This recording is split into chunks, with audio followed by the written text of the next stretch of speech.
जय श्री राम मित्रों, आपका स्वागत है आपके YouTube चैनल सनातन भक्ति सागर पर। क्या आप जानते हैं भगवान विष्णु ने नरसिंह अवतार क्यों लिया था?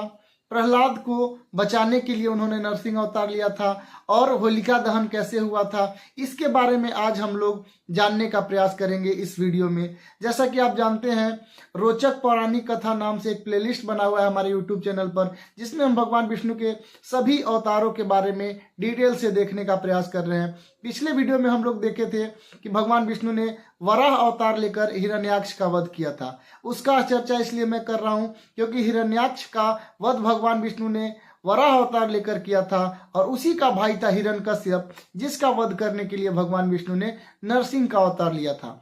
यहाँ हम जान ले कि नरसिंह का अर्थ होता है नर और सिंह, यानी आधा भाग नर का था, इंसान का था, और आधा भाग सिंह का था। तो चलिए हम शुरू करते हैं, आखिर नरसिंह अवतार भगवान विष्णु को क्यों लेना पड़ा। तो हुआ यूं कि जब भगवान विष्णु ने हिरण्याक्ष का वध किया तो उसका भाई हिरण्यकश्यप अत्यंत क्रोधी और नाराज हो गया था भगवान विष्णु से, और वह बदला लेना चाहता था। इसके लिए उसको चाहिए थी शक्तियां, इसलिए उन्होंने परम तप स्टार्ट किया, तप करना प्रारंभ किया ब्रह्मा भगवान का। तप बहुत ही घोर और अत्यंत कठिन था। उसके तपस्या को देखकर देवराज इंद्र अत्यंत क्रोधित और चिंतित भी हो जाते हैं, क्योंकि चिंता इसलिए होता है कि कहीं ऐसा ना हो, वो सोचते हैं कि कहीं ऐसा नहीं कि ये तपस्या में जब ब्रह्मा को प्रसन्न कर लेगा तो मेरा इंद्रासन ही न मांग ले। तो इसलिए वो सबसे पहले पवन देवता, अग्नि देवता को भेजता है कि जाओ किसी तरह इसका तपस्या को भंग करो। लेकिन ये प्रबल शक्तिशाली और अपनी इच्छा शक्ति को मजबूत किए हुए अपनी तपस्या को कभी भी नहीं भंग होने देता है, और एक पैर पर खड़ा होकर तपस्या कर रहा था, सो बिल्कुल पूरे मन से कर रहा था, और ये इसका तपस्या कोई भंग नहीं कर पाया जो भी अग्निदेव आए थे। अब ये इंद्र को और चिंता होने लगती है।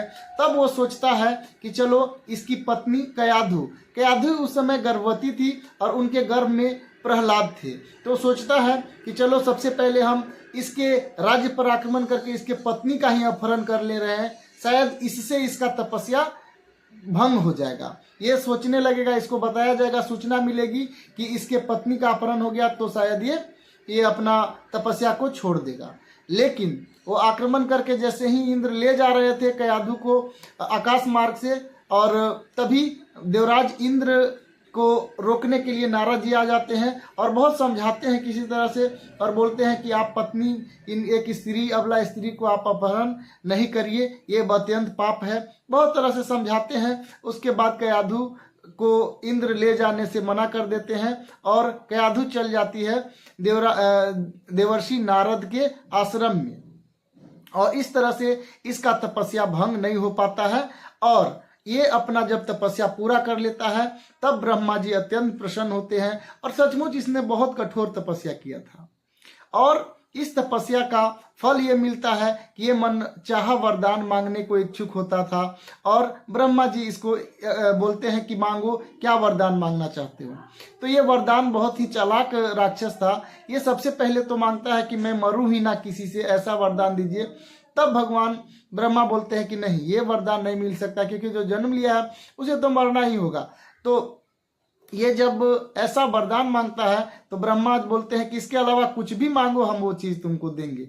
तब वो मांगता है वरदान में कि हमको चाहिए ऐसा वरदान दीजिए कि न हम दिन में मरे, न रात में, न देवता से, न राक्षस से, और तमाम तरह के, न सुबह मरे न शाम में मरे। नहीं, सुबह शाम तो नहीं मांगता है, ये बोलता है बहुत तरह का वरदान, न राक्षस से, असुर से, देव दानव, बहुत तरह से मांगता है, न मनुष्य से, ऐसा कुछ बहुत तरह से वो वरदान मांगता है। और उसके बाद प्रबल शक्तिशाली हो जाता है, क्योंकि ब्रह्मा इसको शक्ति के साथ साथ ये सारा वरदान देते हैं। अब जैसे ही शक्तिशाली होता है तो सबसे पहले तो इंद्र पर आक्रमण करके इंद्र को अपने गद्दी छीन लेता है इंद्र का, और उसके बाद अपने सारे राज्य में ये ऐलान कर देता है कि कोई भी भगवान विष्णु का पूजा नहीं करेगा, और अपने आप को घोषित कर देता है कि ईश्वर, कि मैं ही ईश्वर हूँ, सब मेरी ही पूजा करे, और चारों तरफ ये अपना ही मूर्ति बनवाकर पूजा करवाने लगता है। लेकिन इसको कहाँ पता था कि क्या खेल होने वाला है, कहीं इसके घर ही भगवान विष्णु, जिससे इसका बहुत कट्टर जिसका शत्रु था भगवान विष्णु का ये प्रहलाद, भगवान विष्णु का जो कट्टर शत्रु बना बैठा था हिरण्यकश्यप, इसको पता नहीं था कि उसी के घर में भगवान विष्णु का परम भक्त का जन्म होने वाला है। नारद जी के जो ले गए थे कयाधु को, वो वहाँ पर कयाधु को बहुत अच्छा लग रहा था, लेकिन वहाँ जब पहुँचता है हिरण्यकश्यप कि चलो आप, अब तो मेरा तपस्या भी समाप्त हो चुका है, आप चलो राजमहल में। लेकिन कयाधु बोलती है कि नहीं, मुझे यहाँ बहुत अच्छा लग रहा है और काफ़ी नारद जी हमारा सेवा कर रहे हैं एक पिता की जैसा, और यहाँ का जो शांति वाला माहौल मुझे बहुत अच्छा लग रहा है, आप मुझे यहीं रहने दें और मैं अपना बच्चा को यहीं जन्म देना चाहती हूँ। तो कयाधु का बात नहीं टाल पाता है और चला जाता है हिरण्यकश्यप वहाँ से। यहीं से खेल शुरू होता है। जब हिरण्यकश्यप का जो बेटा था प्रहलाद जन्म लेते हैं तो उनको बहुत सुंदर माहौल मिलता है, और बचपन से ही नारद जी नारायण नारायण कह के उसको सिखाते रहते थे, और गर्भ में भी था तब भी वो नारायण नारायण आवाज़ सुनता है, और उसी समय से वो भगवान विष्णु का भक्त बन जाता है, और उसके मन तन में सब में भगवान विष्णु का नाम बस जाता है। थोड़ा बड़ा जब होता है तब वो जन्म वहीं लेता है, और थोड़ा बड़ा जब होता है तब हिरण्यकश्यप अपने पास ले जाते हैं और सभा में ले जाकर वो उससे पूछते हैं कि बताओ नारद ने तुमको क्या क्या सिखाया। तो वो अत्यंत प्रसन्नता के साथ प्रहलाद बोलता है कि नारद जी ने मुझे बताया है कि आप यानी हिरण्यकश्यप जो है परम शक्तिशाली है, बहुत शक्तिशाली है। इतना सुनकर तो हिरण्यकश्यप बहुत खुश होता है, लेकिन फिर वो पूछता है कि और क्या बताएं।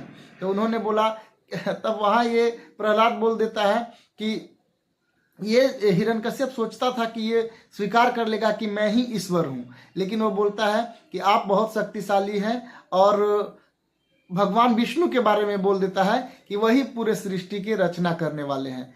इतना सुनना था कि वो अत्यंत क्रोधित होता है और वहीं पर अपने जो सिंहासन पर बैठा था वहीं से धक्का दे देता है। ये गिर जाते हैं नीचे प्रहलाद, और इनको बोला जाता है, और तभी गिर जाते हैं तो इनकी माँ आती हैं और समझाती हैं कि देखिए इसको अभी ज्ञान नहीं है, ये बच्चा है, इसको शिक्षा के लिए भेजिए। शिक्षा के लिए जैसे ही भेजते हैं गुरुओं के पास, तो वहाँ भी गुरु लोग जब समझाने लगते हैं कि भगवान हमारे हिरण्यकश्यप हैं, तो इस बात को ये मानने के लिए तैयार नहीं था कि भगवान हिरण्यकश्यप है। उनका सब बात मानता था, लेकिन प्रहलाद ये बात नहीं मानता था कि भगवान विष्णु भगवान नहीं है, ये हिरण्यकश्यप भगवान है। उनके मन में था कि हिरण्यकश्यप तो एक इंसान है, वो भगवान कैसे हो सकता है। लेकिन जब गुरु लोग बार बार समझाने में असमर्थ हो जाते हैं, तब हिरण्यकश्यप अत्यंत क्रोधित होता है और अपने ही पुत्र को मारने के लिए चेष्टा करता है। हालांकि ये काम बहुत आसान नहीं था। वो उसकी माता हमेशा बोलती है कि नहीं आप ऐसा नहीं करिए, लेकिन हिरण्यकश्यप को डर था कि अगर ये मेरा पूजा नहीं करेगा, ये मुझे भगवान नहीं मानेगा, तो हमारे प्रजा हमें भगवान क्यों मानेंगे। अब ऐसा सोचकर वो तरह तरह का यातना देने का कोशिश करता है, मारने का बहुत तरह का प्रयास करता है। सबसे पहले पहाड़ से फेंक देता है नीचे, लेकिन फिर भी भगवान विष्णु इसे बचा लेते हैं, और फिर समुद्र में फेंक देता है, फिर उसको किसी तरह से बच जाता है, भगवान विष्णु बचा लेते हैं। इस तरह ईश्वर की लीला समझिए, बहुत प्रयास करने के बाद भी वो मार नहीं पाता है। उसके बाद होलिका एंट्री करती है। होलिका को आप जानते हैं, जिसके होलिका दहन की कहानी आप लोगों ने जरूर सुना होगा। होलिका अपने पुत्र के पास भेज देती है जहां पर बहुत सारे सांप रहते थे। होलिका का एक पुत्र था, आह्लाद नाम था। दरअसल होलिका को, इसके पीछे भी कथा है लेकिन उस पर मैं ज्यादा नहीं जाना चाहता हूँ।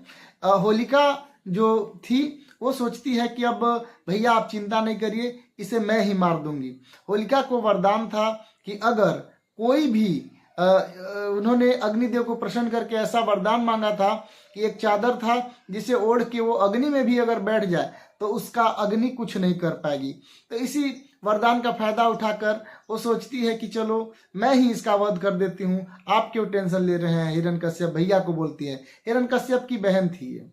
अब होलिका यहाँ पर एंट्री मारती है और बोलती है कि देखिए, सभी को बुलाती है एक दिन कि आज मैं एक करतब दिखाने वाली हूँ, जिसमें अपने वरदान के बारे में कहती है कि हमको अग्नि कुछ नहीं कर पाएगा, और वो दिखाती है। हिरण्यकश्यप जब ये देखता है कि सचमुच ये नहीं जलती है तो बहुत खुश होता है, और वो बोलती है होलिका कि चलिए अपने जो पुत्र है आपका उसको भी अपने गोद में ले लेते हैं, चादर मैं ओढ़ लूंगी और ये जो है हिरण्यकश्यप ये प्रहलाद जो है वो जल के राख हो जाएगा, मैं तो जलूंगी ही नहीं।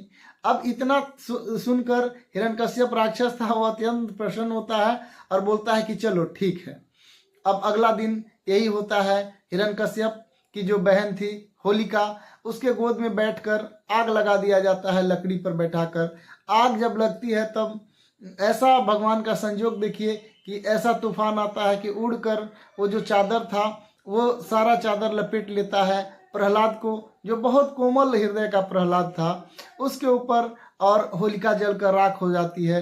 इतना देखने के बाद अत्यंत क्रोधित हो जाता है हिरण्यकश्यप और क्रोध के मारे आग बबूला हो जाता है और वो सोचता है कि अब मुझे ही इसे मारना पड़ेगा। उसके बाद हिरण्यकश्यप इस प्रहलाद को अपने घर में ले जाता है और बोलता है कि मैं तो चाहता था कि मैं अपने हाथ से तुम्हारा वध ना करूं, ताकि इतिहास ये न कहे कि पिता ने ही पुत्र का वध कर दिया। अब मैं लेकिन मजबूर हो चुका हूं, अब मुझे ही तुम्हारा वध करना पड़ेगा। ऐसा सुनकर, ऐसा सोचकर वो कहता है कि बताओ शक्तिशाली, सबसे अंतिम बार मैं पूछता हूँ, सबसे ज्यादा शक्तिशाली मैं हूँ या विष्णु है? ईश्वर मैं हूँ या विष्णु है? तो वो कोमल हृदय का प्रहलाद बोलते हैं कि नहीं, ईश्वर तो भगवान विष्णु ही है। इतना सुनते ही क्रोध में आकर वो बोलता है कि बताओ बगल में जो एक खंभा था, क्या उसमें भी घर में बना हुआ एक बहुत बड़ा पिलर टाइप का आप कह सकते हैं, उसी में बोलता है कि क्या इसमें भी भगवान विष्णु है? तो बोलता है कि हाँ। इतना कह के जब इतना सुनता है कि ठीक है तो इसमें भी है, तो जोर से प्रहार करता है अपने गदा से इस जो खंभा था उसमें से अत्यंत क्रोधित होकर भगवान विष्णु नरसिंह अवतार लेकर प्रकट होते हैं और उसके साथ युद्ध करने लगते हैं। और लेकिन युद्ध में तो प्रहलाद का जो पिता हिरण्यकश्यप था वो बिल्कुल नहीं टिक पाता है भगवान विष्णु के सामने, क्योंकि विष्णु ने अत्यंत शक्तिशाली रूप धारण किया था। उसका नाम था नरसिंह। आधा चेहरा उनका, आधा शरीर नर का था, आधा सिंह, मुंह से ऊपर सिंह शेर के समान और हाथ पंजा बिल्कुल शेर के समान था और बाकी शरीर मानव के समान था। क्योंकि उसको कोई इंसान तो मार नहीं सकता था, इसलिए आधा नर और आधा सिंह का रूप धारण करके ये आए थे।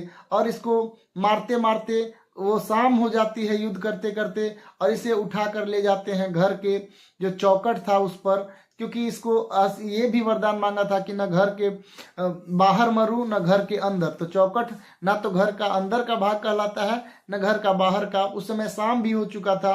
वो जितना वरदान मांगा था उसके सारा अगेंस्ट सिचुएशन में जाकर, मतलब ब्रह्मा भगवान का कोई आशीर्वाद भी झूठा ना हो, उनका वरदान भी झूठा ना हो और हिरण्यकश्यप भी मारा जाए। ऐसा ही स्थिति में भगवान विष्णु जो थे वो हिरण्यकश्यप का वध कर देते हैं नरसिंह अवतार लेकर। इसने यह भी वरदान मांगा था कि न अस्त्र से मरूं न शस्त्र से। तो विष्णु भगवान अपने नाखून से, बड़े बड़े नख से उसका हृदय फाड़ देते हैं और उसका वध कर देते हैं। और अंततः अत्यंत क्रोध में हो जाते हैं विष्णु भगवान, क्योंकि वो अत्यंत क्रोधित होकर बोलते हैं ये कितना पापी है, ये अपने ही पुत्र का वध करना चाहता है। मैंने इतना सुंदर सृष्टि बनाया है, पिता और पुत्र का जो रिश्ता है वो कितना प्यारा होता है, उसी को ये धूमिल करना चाह रहा है। और इतना कहकर अत्यंत क्रोधित थे। तभी बहुत सारे सभी भगवान प्रकट होते हैं और प्रहलाद स्वयं जाकर उनको मनाता है किसी तरह से, तब जाकर उनका क्रोध शांत होता है। तो इस तरह भगवान विष्णु ने जो कहा था उसको एक बार फिर से सही साबित किया कि होई है। जब इस पर ये कहा था कि जब जब होए धर्म के हानि, बाढ़ है असुर अधम अभिमानी, कि जब जब धर्म की हानि होगी और असुर और अधम अभिमानी लोग बढ़ेंगे तब तब मैं जन्म लूंगा और ऐसे पापियों का नाश करूंगा। तो ये था भगवान विष्णु का चौथा अवतार, नरसिंह का अवतार। उम्मीद करते हैं कि आपको अच्छा लगा होगा। आप अपने मित्रों के साथ, भाई बहन दोस्त सभी के साथ जरूर शेयर करें इस सुंदर सी कहानी को। और आप इतने देर तक जुड़े रहे इसके लिए बहुत बहुत धन्यवाद। जय श्री राम।